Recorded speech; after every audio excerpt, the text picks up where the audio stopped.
Unmanaged tax debt carries a severe and immediate mechanical consequence: the sudden physical restriction of international travel. In 2008, the HART Act, the Heroes Earnings Assistance Tax Relief Act, granted the IRS the authority to use this travel restriction as a primary collection tool. The legal trigger for this action is specific. The debt must be classified as seriously delinquent, which the IRS currently defines as an unpaid federal income tax liability of $62,000 or more, adjusted annually for inflation. Once that threshold is hit, the physical U.S. passport becomes the target. The taxpayer cannot renew it, they cannot apply for a new one, and their existing document becomes invalid for any international departure. A common misconception among tax professionals is that this travel restriction operates as a criminal penalty. It is not. It is entirely an administrative collection procedure governed by rigid statutory logic, not by a judge's discretion. Because the revocation is bound by strict procedural rules, practitioners who understand the exact sequence of IRS assessments and notices can file specific forms to interrupt the enforcement and force a passport release. The enforcement timeline always begins at the same origin point: the formal assessment of the tax liability by the Internal Revenue Service. This flowchart maps the chronological pipeline of enforcement. Notice that the required first node is the IRS assessment. From there, the IRS is required by law to issue a formal notice and demand for payment. In passport cases, this is usually the CP 508 notice. Once that notice is issued, exactly 10 days must pass without a response or a pending hold from the taxpayer.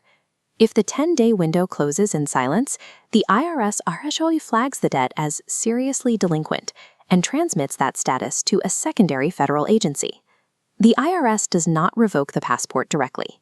They send the certification to the Department of State, the agency responsible for executing the physical travel restriction.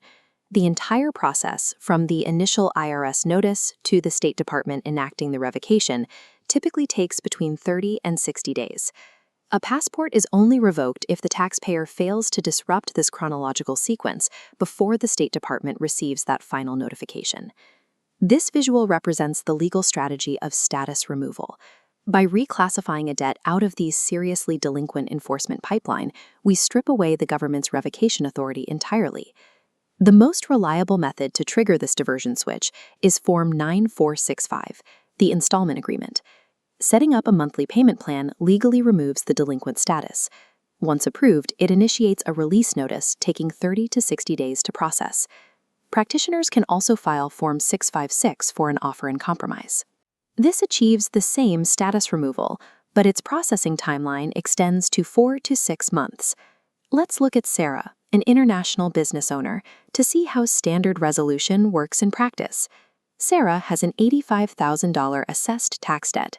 She ignored the warning notices, the 10-day window expired, and her passport was legally revoked. Her practitioner bypasses a massive lump sum payment and instead files Form 9465-FS to request a streamlined installment agreement. The IRS approves the monthly payment plan in 2 weeks. 4 weeks later, the State Department releases the passport. Sarah resumes international travel in 6 weeks, even though the vast majority of her $85,000 debt remains unpaid. Reversing a revocation relies on procedural reclassification. Immediate financial payoff is not required to restore a client's freedom of movement. A standard 30 to 60-day processing timeline is useless for a client facing an imminent international business deadline or a family emergency. To bypass the standard processing queues, practitioners use Form 911 to engage the Taxpayer Advocate Service, or TAS. Consider Marcus, a small business owner. Marcus owes $120,000 in payroll taxes. His passport was revoked weeks before his daughter's wedding in Italy. The standard Form 9465 installment agreement removes the delinquent status, but his practitioner simultaneously files Form 911, citing the wedding as a timeline hardship to secure expedited TAS processing. By leveraging TAS intervention, the IRS and the State Department are forced to process the release in just 15 days instead of the standard 60. Standard forms secure the legal right to a passport release. Strategic TAS intervention dictates the speed of that release. When financial resolutions like installment agreements aren't feasible, practitioners pivot to aggressive legal challenges using Form 12153, Request for a Collection Due Process Hearing. This form halts all enforcement actions pending an appeal.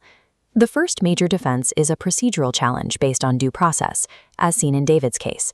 The IRS mailed the critical CP 508 notice to David's obsolete address. Because he never received the mail, the legal chain of communication was broken. Filing Form 12153 weaponizes this clerical error. The practitioner argues that without proper notice, the mandatory 10-day window to respond is legally invalid. The procedural defect forces the IRS appeals officer to immediately release the passport. No payment plan is required, and the entire collection timeline is reset. The second major defense uses temporal invalidation, specifically the collection statute expiration date, or CSET. We see this strategy applied in Jennifer's case. Jennifer owes $95,000, but the IRS's 10-year statutory window to collect that debt permanently expires in exactly 90 days. Her practitioner files Form 12153. This traps the revocation in an administrative hearing just long enough for the CSED to expire. Once the clock runs out, the debt becomes uncollectible, and the IRS must release the passport permanently. IRS revocation authority relies on perfect execution. Discovering a single broken link in the chain of due process or statutory time limits provides a hard legal override to any travel restriction. This matrix synthesizes the resolution variables. We're comparing distinct relief mechanisms against required forms and processing times. Notice the installment agreement row. Conventional monthly payment plans are the most common strategy, requiring a standard 30 to 60 days for processing. Looking at the TAS and CDP rows, we see the expedited routes. Taxpayer advocate intervention, or immediate administrative stays, can compress the timeline down to 10 to 15 days. The ultimate prevention strategy occurs long before revocation. By responding to preliminary notices before the 10-day CP 508 window opens, the debt never escalates to the State Department. A revoked passport is not a finalized state. By mastering procedural inputs, practitioners convert a severe restriction into a highly manageable, reversible administrative event.